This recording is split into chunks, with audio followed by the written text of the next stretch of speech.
Welcome to season 5, episode 1 of the Virtual Clinical Podcast. I am joined today with my friend and colleague, Brianna Blackburn. Hopefully, I pronounced your first name correctly. You did. Great, I love that. And I'm excited. Brianna has lived such a life and has such a really amazing career already. So I'm excited to talk to her about that today. I'm excited to share her with you. So let's just dive into it. Why did you start nursing? Like, what made you go into the field of nursing? Um, I always had an interest in science. That was always like a natural thing that made sense to me. So I always kind of saw myself going into a field that utilized science in some kind of way. But when I was in high school, I got pretty sick with mono, which is not terribly uncommon for teenagers. It's called the kissing disease, and many people have it, and it's sort of a short-term illness. But for me, for some reason, it actually really took a toll, and I ended up hospitalized for a couple of days.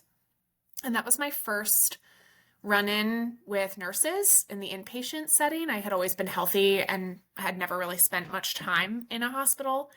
So I spent a couple days there as an inpatient and was just enamored with the role of the nurse and how they juggled so many things at one time. I was in a shared room, and so I was very nosy and watched them deliver care to my roommate in the pediatric unit. And from there, my decision was made. I was going to be a nurse. That's awesome. So you went to Widener, which is not too far from where I grew up. Yeah, Uh, Delco. Delco, what's baby. up? Delco. Delco. Can't have a podcast without a little shout out to Delco. Um, your decision to go to Widener was based on what? Just a great program, the school for the first school that let you in. I had been accepted to a few nursing programs, but Wider, I made that selection for a couple reasons. First of all, it was the best financial decision. They were willing to give me an academic scholarship. And also, I was looking to get away from kind of my suburban upbringing. And Yeah, Widener, for anyone that isn't familiar, is very urban. very So urban. it's just outside South Philadelphia and definitely has both the good and the bad of an urban setting. But I knew that I would have access to many different hospitals, Mm, a lot of which were pretty prestigious, and that I was going to have a really solid clinical education there. Um, so that was ultimately what led me to Widener, and it was one of the best decisions I've ever made. I have no regrets for that choice, and even now, 10 years after I've graduated, I look back and can see like the high quality of education I got both in and out of the classroom there. that's awesome. I went to Westchester, A and different kind of Chester. a different kind of Chester. Widener's to the left of Chester, PA, and that's a very interesting place that I don't recommend you just go to. But Widener campus was widely attended by folks of my high school, and I got my degree from Westchester, like I mentioned, and faculty from there have now transitioned to Widener, and I've always loved their nursing program. I was an extern some time ago, very long time ago, and the how do I want to say it, the level of students, like the I don't know how to describe it. It was just very omnipresent when you were working with somebody who attended wider nursing. It was just one of those things, and that is very present as well in many schools in the Philadelphia region. Like you kind of know where people go based on Mhm. like who they are and how they act. So I was always very interested in Widener's program in terms of like maybe teaching there one day. I don't know, but I've always found value when folks have gone to programs that I know other people have gone to and they've said great things about it because they too have said great things about it. So really glad that you've had a great opportunity there as well to experience the hospitals around there. I'm Yeah, sure you've experienced. Go ahead. I'm sorry. Widener was really focused on like training the next generation of leaders Hmm. and particularly civic leaders. Okay. So a big focus on service learning and community engagement and being a good citizen. Okay. And I don't find that to be a focus for many schools. It may be mentioned, but it's not really part of the curriculum. Right. And I it agree. was part of the curriculum there. And at the time, I can't say I appreciated it as much as I do now, but I understand like the role of the nurse as a leader and as a member of the community and as like a role model for like their neighbors Yeah. and the future of our like world.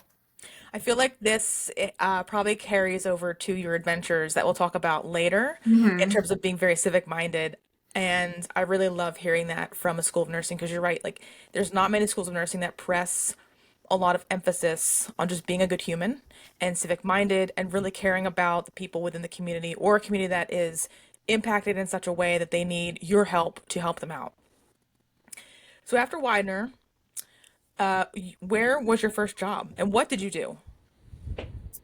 So I'll back it up just a bit. My Yeah. year before graduating from Widener, I had a Hmm. nurse externship, which I heard you mention you had one as well, and that was a really big piece of like where I started my career. And I did that at the Good Samaritan Hospital, which is in Lebanon County, my Okay. hometown. And I was in peri anesthesia. So I did like Oh, pre-op, PACU, and then I was able to do some like intraoperative stuff. It was an amazing experience. Even after my externship was over, I was able to remain on staff there and take call on the weekends for like emergent surgeries and things like that. It was just really my first exposure beyond school to like inpatient medicine, and the OR is such a specialized place. It felt like a whole new world. I had wonderful role models there. I was very much mentored and cared for, and like always made to believe that I was going to do great things in nursing. So that was a really solid start for me yeah. as in nursing before I even like graduated from school. But I did learn there that like surgical services didn't really fit my personality. I like to interact with patients and they're asleep or about to go to sleep or just about to wake up when Yep. they're engaging Yep. with you in that area. So I was just looking for a little bit more interaction. So my first job out of nursing school was at the time Pinnacle Health, Harrisburg Hospital, on a med-surg unit. And that's where I started, and I stayed there for 3 years. And much more talking to patients, I'm sure. Lots of talking to patients in med surg. Yes, a wide Did you variety of patients. did you find it easy to transition from the life of a student to your first role as a nurse in med surg? Because I love talking about, you know, for me, I was kind of like in between a med surg and like an ICU, but it was weird, right? And for others, they have started their careers on different units, and there's always people that tell you to start in one place because that's what you should do. But I don't agree, right? I think it's up to you. I think it's up to the skills you have. But I'm curious, like, did that really help you transition to nursing much more? And, did the fact that you had a PACU job and the OR impact, hey, med-surg is a great place to start to talk to patients as well? Yeah, this is such a loaded question. I think that it's a big controversy in nursing. Hmm. Um, you get a lot of mixed opinions about like what you should or shouldn't do out of school. There's the old school people that will say, well, you got to start in med surg, and I definitely heard that. That's not why I started in med surg. Hmm. I'm in agreement with you that everyone is different, and as long as you're being honest about your own knowledge, your skills, your goals, um, and that you've like done the work to understand like what you're getting yourself into, I think that there's no right or wrong place to start your nursing career. Yeah. For me, med surg made the most sense because number one, I needed a job. Like I didn't have time to like mess around applying to different places trying to get into a specialty. I needed a job. That was just my reality. And I needed a place that I was going to be able to start like pretty soon after graduation. And I Hmm. did not want to waste any time. Hmm. The second thing was I did know I wanted that interaction and I wanted like a broad foundation for my career Yeah. because I didn't exactly know where I wanted to take it. I had some interest in critical care, but it really intimidated me at that time. I thought that, like, maybe I would explore some specialties, but med surg seemed like a good place to start. Those were the hardest nursing years of my life, Yeah. working full time med surg. And I don't like to gloss over that, but I also have no regrets starting there. And I look at my career today and I feel very confident that I would not be here had I not put my time in on that med surg unit. Yeah, I I bet. gained a lot of skill, both from a nursing perspective, but also like a resilience perspective. I know a lot about a lot of things. I'm not an expert in one particular area of nursing, but I'm very confident in my skill, and I feel like the med surg gave me like a solid foundation. Yeah, I think that that's amazing that you mentioned how broad med-surg is and how much actually of a specialty the broadness of med-surg can be. Because it you can deal with so many different people within the floor at the same time.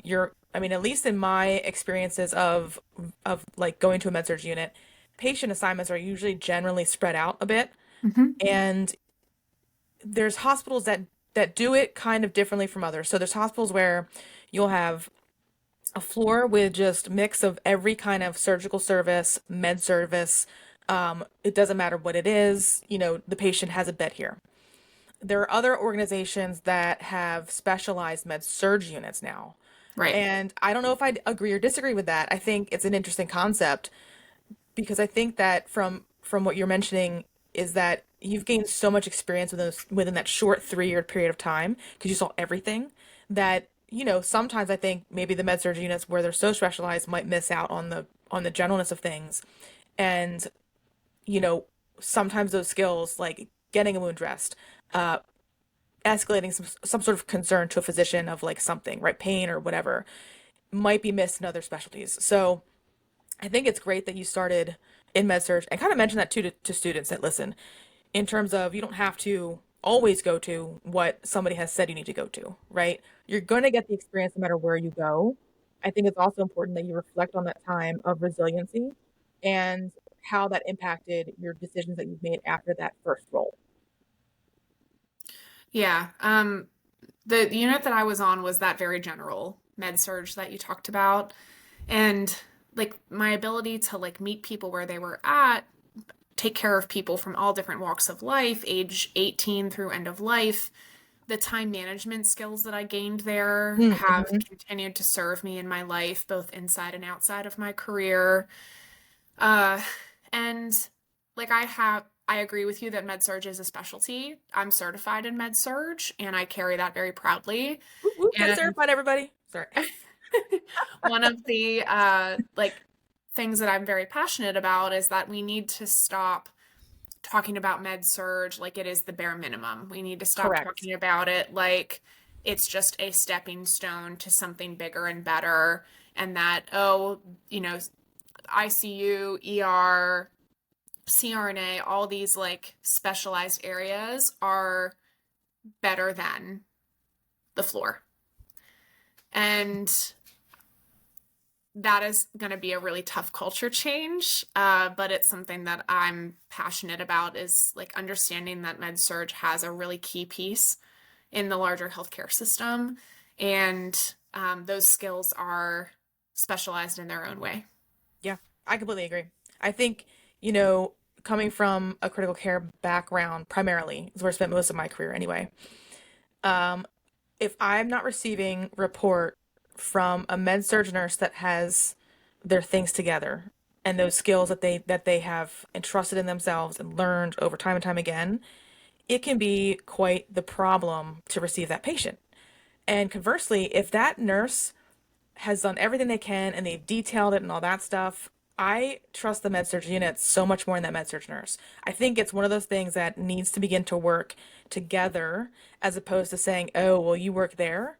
Oh, well, you're never going to be an ICU nurse, or you're never going to be this, or that unit is not that great because of X, Y, and Z." Mm-hmm. I think, we as nursing, generally speaking, have yet to find what meshes us so well together, like med-surg, ED, PACU, ICU, all that stuff. And we need to get away from the toxic belief system of, oh, this ICU is way better than this ICU because of this patient population, right? That's what I hear all the time. Yeah. Or this med-surg unit is better than the like this med surg unit or something else. I think it's just toxic, and I agree. It's going to take a while to get to where we're comfortable just talking about and supporting each other from a med surg perspective to an ICU perspective. But I believe it'll get there, especially if you keep talking about it and keep pressing the issue. Yeah, Oh I yeah. agree. So after the 3 years of med surg nursing, where did you go next? To be perfectly honest, I was very burnt out Okay. at that point, and a lot of that was my own doing. I had picked up a lot of overtime, and I got used to that paycheck, and then it was hard for me to give that up. I was a chronic, like, volunteer. Like, if the unit needed something, a representative on this committee, or, a spokesperson for this, like, I was always the first to step up. I had a hard time saying no. So I got very burnt out, and I knew that that wasn't going to be my forever place. And so I needed to look for something different. And all of that volunteering did pay off because I was able to make some connections. And through one of those connections, I heard that they were looking for an educator for their nurse residency program. So one thing led to another, and I landed in that role. And pretty soon after I started, I realized that if I wanted to be good at this and if I wanted this to like move forward, I was going to need to advance my education. So pretty soon after I started in my nurse residency coordinator role, I enrolled in my MSN program. And then I worked towards my MSN and worked in that nurse residency coordinator role for 4 years. Now, I want everyone to realize that being a nurse residency coordinator is no easy feat. It's very impressive that you went from med-surg nursing to expressing, periods of burnout and things like that, and then said, you know what? I'm going to be a GN nurse residency coordinator, and I'm going to be really good at this. And dove yourself right in because GN residency can be either one unit or it can be the whole hospital in itself. I imagine yours was like a whole hospital thing. It was, Correct. and I have to be honest, I didn't know what I was signing up for. And sometimes that's a blessing and sometimes it's a curse. In this case, it was a blessing because I just took the challenges as they came. And Yeah. the role really evolved with me. It was a fairly new role at the time. Yeah. But yes, I had responsibility over new graduate nurses entering the organization at 3 different hospital sites at the time. That's a lot. And it was, however, my full-time job, which many nurse residency coordinators out there will tell you that they have additional responsibilities. And that was not the case with me. I was very lucky to make that my full-time focus, and it paid off. And I That's had awesome. a lot of professional successes during my years in nurse residency. And that's really where I found my passion for supporting nursing students and new grads and recognizing like how big the transition to practice gap is from Hmm. academia to practice. Hmm. So did that help your transition then to more academia nursing and education of that realm? Or was that something that totally happened different and you're like, I kind of need to change again, and want to do something different? I had planned to stay in my residency role for as long as they'd have me. It was a job that I absolutely loved. Hmm. Um, and I really, sorry, I got distracted by my dog. That's okay. You can bring the dog on camera if you want to. We love animals on this podcast. We love kids. We love all the things. Well, I really loved that job, and I had planned on doing it for as long as they would have me. But through a series of events, I started to become more and more interested in academia. And one of those reasons was I felt that nurse residency, and I still feel to this day, holds incredible value.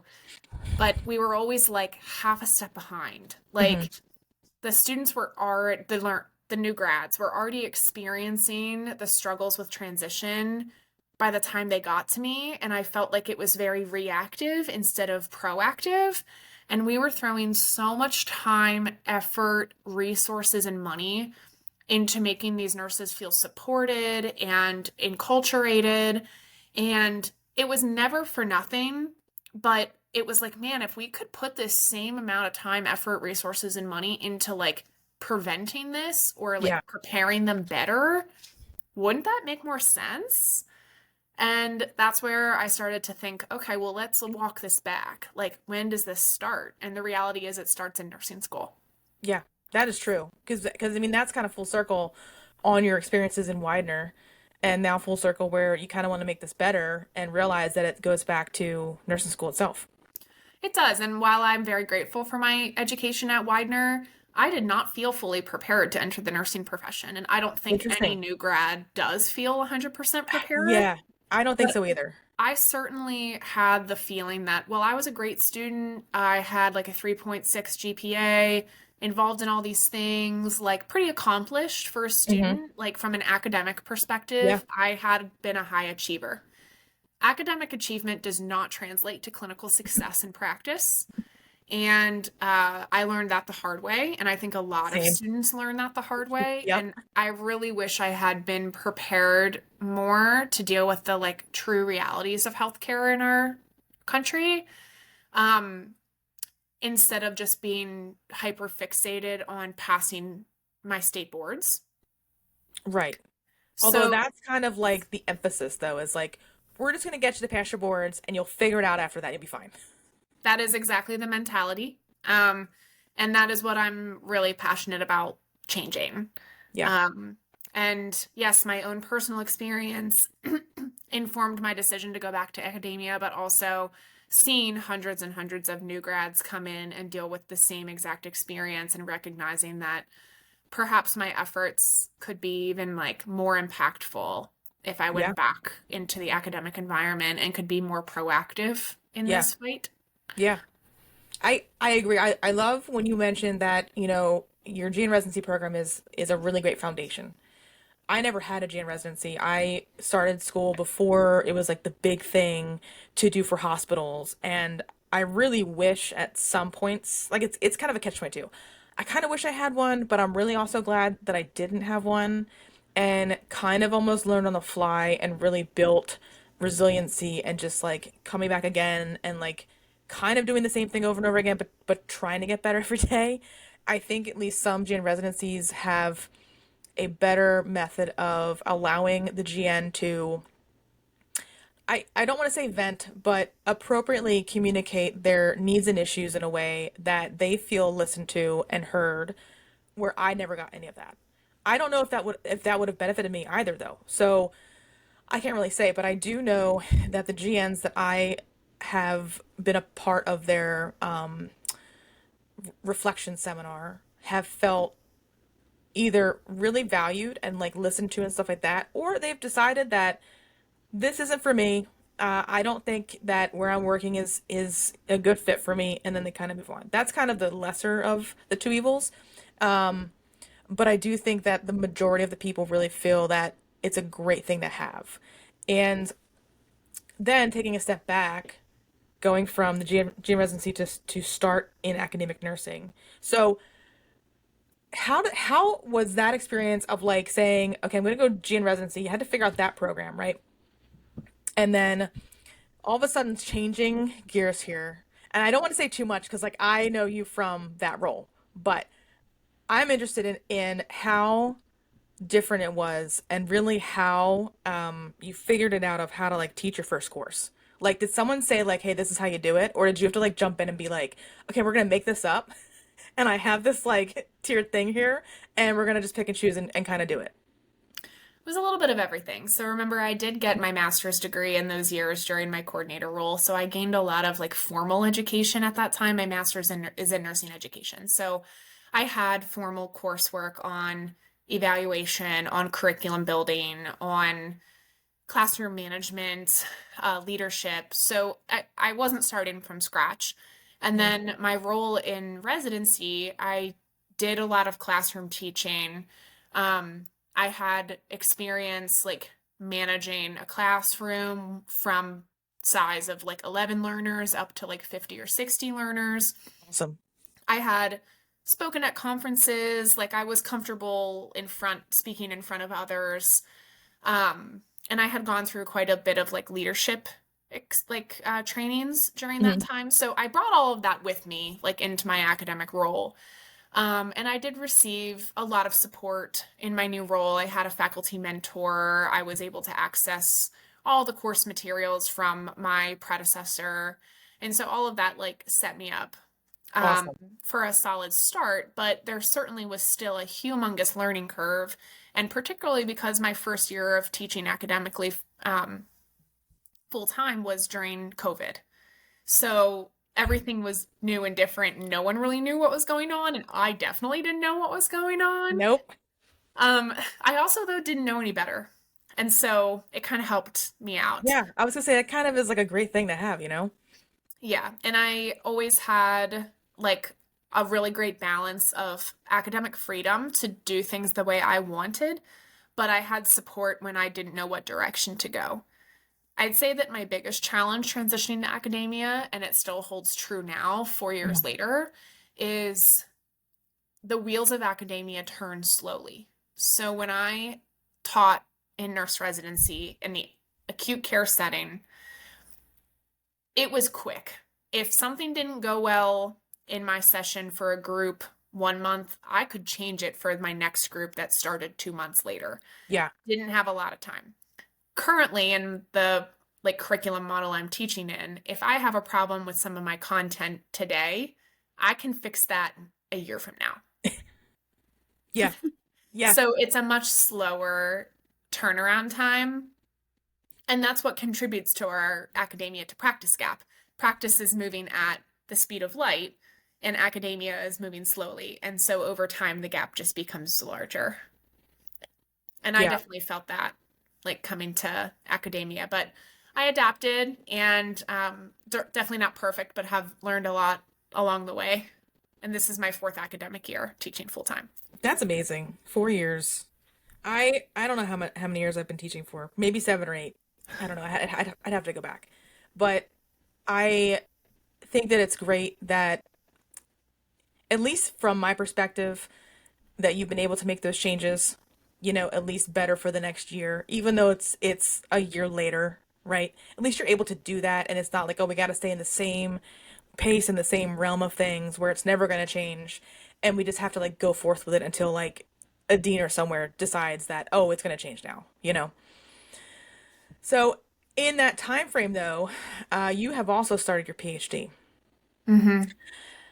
So tell me a little about that, because I've had questions with students where they want to know the differences between a DMP and a PhD, and I've kind of talked to that that extent with them. What made you decide to do your PhD, and what is your topic of choice? So it was made very clear to me at the time of my hire that getting a terminal degree was an expectation of the role within 6 years. So it was never like maybe I'll do this, maybe I won't. I knew that that was an expectation and that I was willing to do that to have this job that I love, and I have no regrets. My employer does really support that growth. I have a lot of like financials and scheduling support to make that degree happen. But I could have pursued any terminal degree of my choice, a DNP, a PhD. I could have even gone down like the EDD path. But ultimately, I landed on the PhD for a couple of reasons. At the time, I was 29 years old, no kids, and was like, if I'm going to do this, I want to go big and I want to get the terminal degree. Um, and the one that I know offers me the most opportunity in academia, since that's where I choose to stay. I was very torn and highly considered a DNP because I really care about practice and I want to keep my hand in practice and know what's going on out there. I also know that research informs DNP work, though. And I thought, well, if I get my PhD and if I really want to, I can get a DNP later. Yeah, So that's still on the table for me, but for now I'm focusing on my PhD. love it. I love it. Um, and I'm in my third year. I am wrapping up coursework in the spring and moving into dissertation, and my research topic is all about nursing transition to practice. So I'm looking to gain a better understanding of what our students experience as they move from the role of student to the role of nurse. And as of now, I'm looking at like a qualitative study to explore the expectations that nursing students have prior to entering practice and if those expectations come to fruition in their first year at the bedside. Was there a purpose behind your choice of qualitative versus quantitative? Do you find yourself more as a qualitative researcher versus quantitative? I respect both areas of research. I think they're both really important. I am just personally more qualitatively minded. Um, if we think back to what I said about like I like connecting with people, that's Yeah. part of why I went Yep. into nursing. Qualitative research really is about connecting. And then I'm not going to gloss over this. Statistics and I are not friends. And quantitative research requires a highly skilled statistician. Sometimes you can outsource that, but a lot of times the researcher has to do it themselves, and I have minimal interest in that. You know what? So Well, just like we talked about how you have to know where you want to fit in as a nurse. Similarly, you got to know where you're going to fit in as a nurse researcher, and statistics is rough. I could talk a whole podcast episode about my journey with statistics. It is currently behind me, and I am incredibly grateful.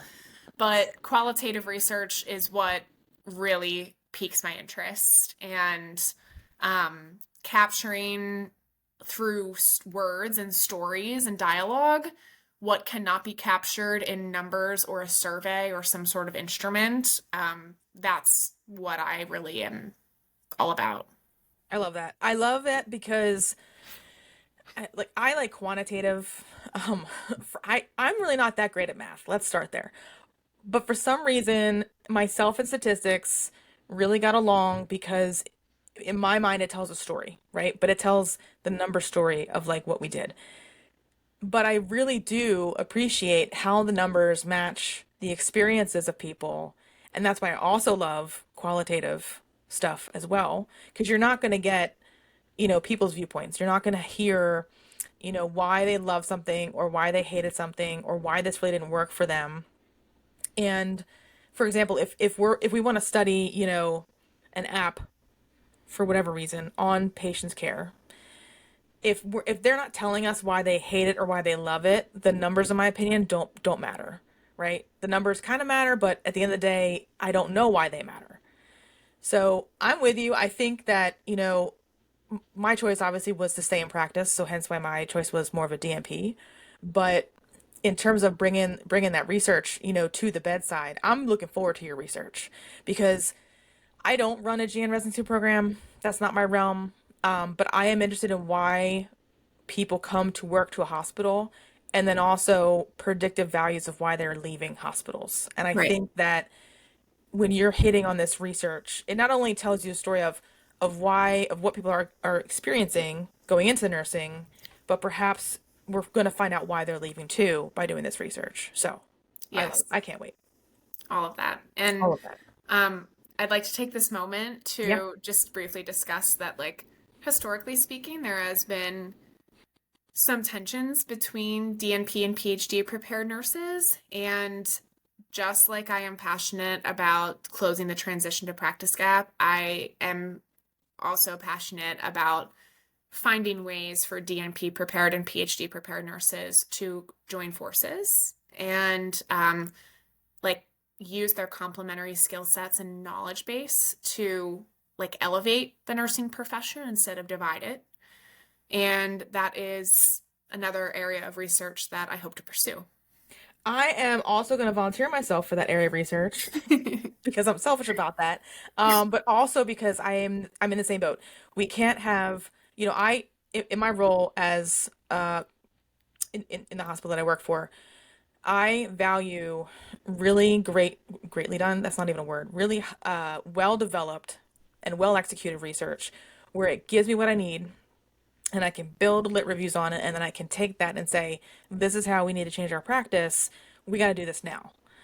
Research historically is like 16 years behind, right? And so if there was a way even to start research, to analyze it, and inform the DMP leaders, hey, this is what I found. It's not finalized yet, but it's looking, this way. That might even be a really great case to make in terms of how we make the transitions from research to practice even smoother and quicker. Because I do think there's a huge lag time between that area. And also, I really hope one day that in academia, folks do also appreciate the DNP kind of at the same level as PhD. We complete understanding that it's a completely different role, but I do think that there's value that can make a school of nursing or anywhere in academia much stronger with both parties involved working together to make those things more valuable for students. Oh, I absolutely agree. And I think that we're getting there. DNPs are very present in academia, much more now than they were before. And I think we're going to continue to head in that direction. And it's about like being strategic and knowing who has what educational preparation and can bring like a certain value or skill set and how that can complement each other rather than like butting up against each other. Yes. So I don't see any one degree better than the other. They're just different. And where we've struggled is capturing the strengths of each and using them together. Yeah, absolutely. I'm going to do a transition here real quick. Hmm. So I don't know that we've ever talked about it, but it's on your CV, and I really want to hear about being a volunteer counselor at Camp Dragonfly. Oh, yeah. I am like, what is that? I think that first of all, I think when you mentioned civic engagement, I thought no better time to talk about why the importance of civic engagement is incredible. It is an incredible opportunity for nurses. Volunteerism is incredibly important, and also how do we improve the local community that we serve, whether that's in the local community, meaning where I live, or the community where you travel to, you can make an impact. So tell me a little bit about why you chose to volunteer for this organization, and what it is, because I have no clue. This is the first time I've heard of it, and I'm very interested. Yeah. So Camp Dragonfly is a grief camp for children. It is sponsored by my local hospice organization, and that is the hospice organization that actually serves the hospital that I work for, which is how I originally learned about this program. So it's hosted annually, and it's for kids, I think, age 16 through like their teenage years, and it provides a weekend getaway, like at a summer camp, for children who have experienced significant loss in their lives. And so that is sometimes parents, siblings, very close grandparents, friends, any child that has experienced significant loss and grief within the past calendar year is welcome to come to this camp. And it's a very well-run program. I have to give Hospice of Central PA so much respect and credit for Yeah. doing this, and it's been a long-standing service of theirs. I volunteer in that program and have been a big buddy where I am paired with a child, and that is my buddy for the weekend. And where I go, they go. And frequently, the pairing is attempted to like match your experience with grief and loss. Um, so I've done it once and then like there was some hiatus because of COVID. Hmm. But I still look to volunteer with them in the future. And it does require a bit of a commitment. I've had to attend like trainings on childhood grief, and there is a lot of like formalities and like background checks and fingerprinting and all of the things to ensure the safety of the campers. But I have found it to be very rewarding. And I'm not a peds like nurse. I've never had interest in peds, but this is an Same. opportunity for me to like connect with children in need like in my community and serve them in a way that I'm not necessarily a nurse, but just a fellow human who has had a shared experience, and let me help you walk through it. Yeah, that's amazing. I've heard of, there's a some camp that does a program not with grief or through a hospice organization, but does it through heart transplants. Yeah. And a person was looking for a volunteer this summer, and I couldn't commit to it, I was like, well, this sounds like a great opportunity. But maybe if it's a weekend, like that sounds very fun. I don't know if I would even be a good fit, but it sounds fun in terms of supporting, children that have lost something in their life, because we see a lot of that where I work in neuroscience, right? So you have some devastating injury happen, and sometimes, and more recently, probably within the last 5 years, are more of parents having strokes, having head bleeds, and having their kids come in to see them. And that's not easy.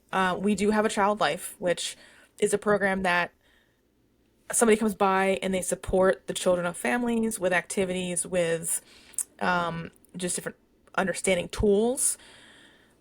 But I've always wondered what happens to those kids after something happens to their family member, right? So this sounds probably like a great opportunity for that too. So awesome. Yeah, we can talk more Then about it go ahead. sometime. I'll try to recruit you. You probably just did. It's fine. I just have to make sure that I have the availability on my calendar for the summertime, but keep me in mind. So I think the biggest thing that I'm interested in talking to you about, not that your career is not exceptional and all that, but in 2022, you decided to go to Africa. And when I talked to you about it, you're just like, yeah, I'm just going. I'm like, okay, bye. Have fun, right? I have a feeling, though, that there's a significant purpose behind it.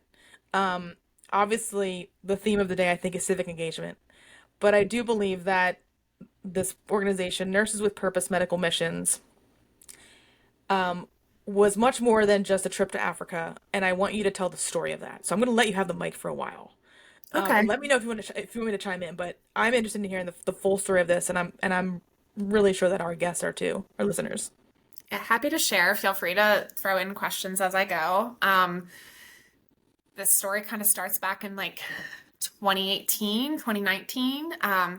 I started really thinking about like what else I wanted to do with my nursing career. And I loved to travel internationally and felt that maybe I could put those two things together.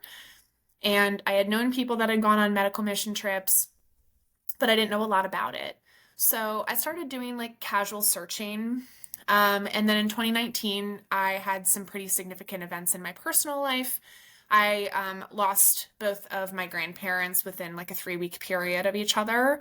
They were very important figures in my life, and they were both very philanthropic people, and they were also world travelers. And so this thought that already was swirling around in my brain kind of got emphasized with their loss, and feeling like this would be a wonderful way to honor the people that they were and to use my own like skill set.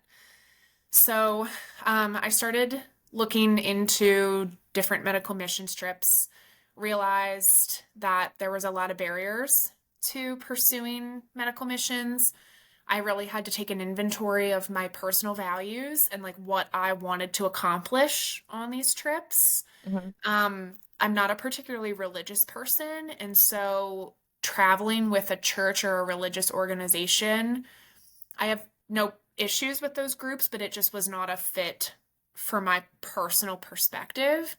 And then I also wanted to travel with a group that was nurse led. I feel that nurses can do so much on these trips, and I am willing to do whatever's needed, but I did not want to sit at a table for 8, 9, 10 hours doing manual blood pressures all day. I felt that my skill set could be further utilized. So I had to put the planning on pause during COVID because most of these organizations were halted with travel.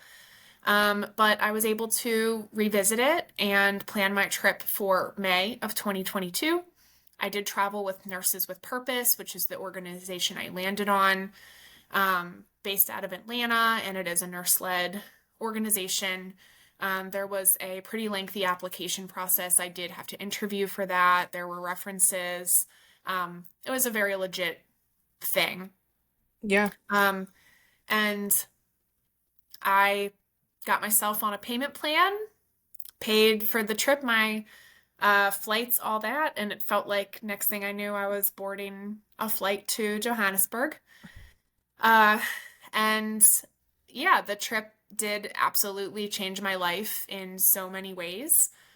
I traveled alone. Um, I met my group when I arrived in South Africa, but there is something like very humbling about getting on an airplane by yourself and traveling 16 and a half hours halfway across the world. Such a long Um, flight. Mm. I remember like looking at the TV screen, like, on the headrest in front of you, and you can like map where you are Yeah. in the world. And I'm just watching myself like getting further and further from America. And I had traveled internationally plenty times prior, but it had always been for leisure and it had always been with someone else. And so this was like a very different experience.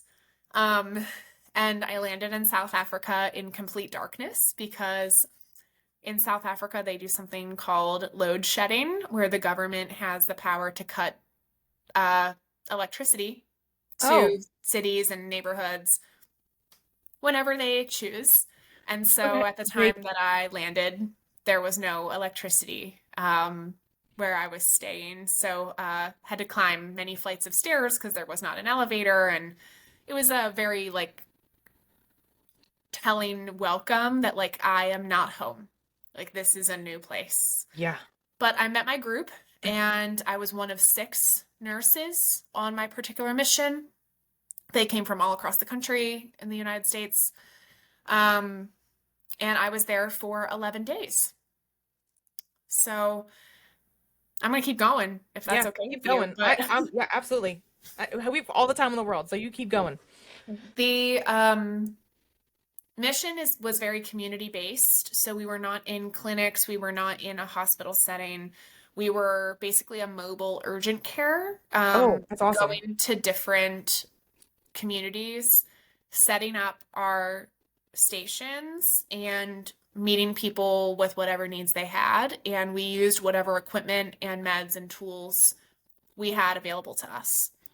So typically we would set up 3 stations. The first was intake, gathering like a medical history, hand hygiene with the patients, getting like a height and weight, and like a general sense of what their presenting complaint was. This was also an opportunity to kind of like triage what was going on. We'd move on to a vital sign table, which was a full set of vital signs and a finger stick blood sugar. Um, a little bit more of an in-depth like assessment at this time based on their complaint. And then all of that data was pushed on to the third station, which was consultation and treatment. And at that station, we would provide medications, any kind of treatment or therapy that we were able to provide, and a lot of education. So we did have translators available to us. South Africa has, I think, 11 national languages. English is Wow. one of them, but not every patient spoke English. Um, and we would treat anyone that came through that day, and that could be infants through patients that were very elderly, treated a lot of the same complaints, a lot of arthritis, back pain, neck pain, knee pain. I wrapped a lot of joints. I put a lot of lidocaine patches on people. I gave away Hey. a lot of ibuprofen during those days. But some more serious things as well, episodes of syncope, some like very significant hypertension among these patients, um, challenges with blood sugar management, and some cardiac issues. The ones that were like most uncomfortable for me were pregnant women presenting because I don't have any experience in OB. That would scare me. Hmm. Yeah, it scared me. And then really using our knowledge and the tools that we did have. So, one of my biggest takeaways from this experience is the unmatched value of a nurse's assessment. We get very used to our tools and our gadgets in modern American healthcare. I love an EKG. I love a full rainbow of labs. I want the monitor. I want the data. And I didn't have that there. And so I really had to rely on my eyes, my ears, my assessment skills, and my gut and what I thought was going on. So, uh, you know, if someone came to me in the US and said they had heart palpitations and would get dizzy sometimes, one of the first things I would want to do is hook them up and get a 12 lead EKG. Yeah, for sure. I didn't have that there. And so what I had to do was a very thorough cardiac assessment and listen to all of the cardiac points on the chest, a full 1 minute apical heart rate, um, you know, all pulses, all these things that I already am doing, but I use it to like validate or increase what I already think I know from the Yeah. EKG. Yeah. So relying on my assessment skills and fine-tuning those assessment skills was a very key piece to my clinical journey there. That's awesome. We did refer a handful of patients to the clinic in South Okay. Africa to get further medical treatment, people in hypertensive crisis. There was someone that I'm fairly certain was in rapid AFib. And recognizing that we didn't have the medications to like treat them in the field. So we would refer them on. I was curious of if there was a clinic or if there are, other hospitals around the area that you would triage them to if in the event, your clinic had a patient that we really couldn't handle this. Yeah. South Africa is a public healthcare system. They also have a private healthcare system, but the people that we were serving mostly accessed the public healthcare system. And we would always know like the closest public clinic to refer them to. However, it was up to the patient if they chose to pursue that treatment or not.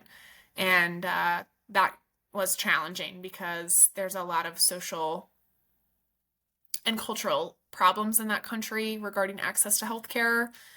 And referring someone to the clinic often meant that that was a day they could not work or a day that they could not care for their children. Or they had lack of transportation to get to that clinic. And there's no guarantee that if they go to the clinic that they will be seen that day. It is Oh, on a good. first come, first serve Wow. basis. So lots of barriers to overcome, and a lot of distrust in the medical system there, Yeah, which I'd say is so. why it was important for us to have a consistent presence in these communities. So Nurses with Purpose goes to the same villages and communities every time. That way there can be continued and building of trust, Yeah. and a sustainable model, which was something that was really important to me. We weren't showing up one day, showing off our nursing skills and knowledge and leaving and never coming back because many of these conditions are chronic and require frequent management. And I believe that Nurses with Purpose does that That's well compared to that's some really great other to hear because organizations. I do think that that's so important in terms of building trust with a community that doesn't know you, right? Knows the organization, but I could imagine that, you know, let me backtrack here. There's a lot of implementation science research done in Africa for purposes because the communities need to trust the person doing the intervention to help build whatever they need to have, whether it's malaria nets, whether it's a medication, things like that. And I would fear that if I volunteered for something like that, that it would just go away and that it wouldn't be sustainable. Because I love when something it works for the community, it works for the unit you're on, and it also impacts them, and it also is sustainable at the same time. So that's great to hear. Sustainability was one of the things I was really searching for when I looked for an organization, and it was something that I struggled to find. Interesting. And so Nurses with Purpose is doing a great job Yeah. with that, and I really respect the connections that they've made with the communities there. And I could feel it when I was Yeah. there. People were waiting. They knew that on the third Thursday of the month, the nurses from America come and they set up here. And so they would wait for That's them. so sweet. I'm sorry. I love that. Uh, so we ended up serving in a variety of communities. We visited a uh, orphanage with HIV positive children. Um, and we also got to learn a little bit about like the spiritual and cultural healing practices in South Africa. And then the times in between, we did have the opportunity to be tourists and like take in and appreciate the South African culture and do shopping and like various tourism things. Um, I am very grateful for my entire experience there, but I will say that one of the challenges I had was code switching between being a volunteer and being a tourist. Mm. Um, the way our schedule worked is like we would work at like clinics, 2 or 3 days in a row, and then we'd have a day off, and we could go ziplining and shopping and whatever, out to dinner, whatever you wanted to do, Yeah. and then the next day I'd be back to volunteering, and I struggled with doing both. Yeah. Had I had an opportunity to only volunteer or only be a tourist, I think I would have been fine. But I had a lot of like cognitive and emotional dissonance with doing both, especially like interweaving them. Hmm. So the wealth gap is incredibly present in South Africa. And while I am very much a middle class citizen here, I am very much upper class in South Africa. And uh, like being treated as such and having access to like higher class things, think like, five-star steakhouses and brand name, shopping experiences and all of that. I couldn't like get over the fact that in the morning I was serving people who were like sleeping on dirt and had no access to running water. And then in the Yeah. evening, I would be at these like bougie places. Right. So that is not like an insult to anyone or anything. It was just an unanticipated challenge that I faced while I was there. And Yeah. if I ever choose to pursue medical missions again, which I believe that I will, I am going to keep that in mind. That should I choose to engage as a tourist in the community that I'm going to, I must do that either first or last, but not mix it in. I That's have to important though. separate those two things from Yeah, each 'cause other. I mean, I can only imagine that, yes, it's offered to you, but it's probably not, you're probably not told what this will mean, right? Because who can really say that? And I think that those things really are eye-opening, number one. But number two, I feel like if you didn't reflect on that and say to yourself, yeah, that was a period of time where I really struggled because of how this is and this is, I feel like that probably would not be of benefit to either party involved, right? And I think that when you mentioned that, I went to Australia a long time ago, and we were able to do a rainforest tour. Now, I wasn't a nurse at the time. I was a lacrosse player, and we flew into Melbourne, but then got to experience the Aborigines in a touristy way. And when I more recently learned about the history of Australia and what the Aborigines were affected by, it kind of changed my perspective about how I experienced Australia. It's not the same as what actually is Australia. And it took a long time for me to really say, oh, that's what it was. Because I was 18. I had no clue what anything meant outside of my little area of Philadelphia where I went to school. And didn't really engage with other cultures like that on a regular basis. So I think that when you mention those things, I do think it's really important to mention those things out loud because number one, what if nurses want to do that? Number two, what if nurses also want to experience something like that in the United States? Because certainly you don't have to go to, volunteer on a mission trip to Africa. By all means, it sounds amazing. But you could go work in like an inner city hospital and Mhm. treat a lot of folks that are way different than you that need the same amount of help.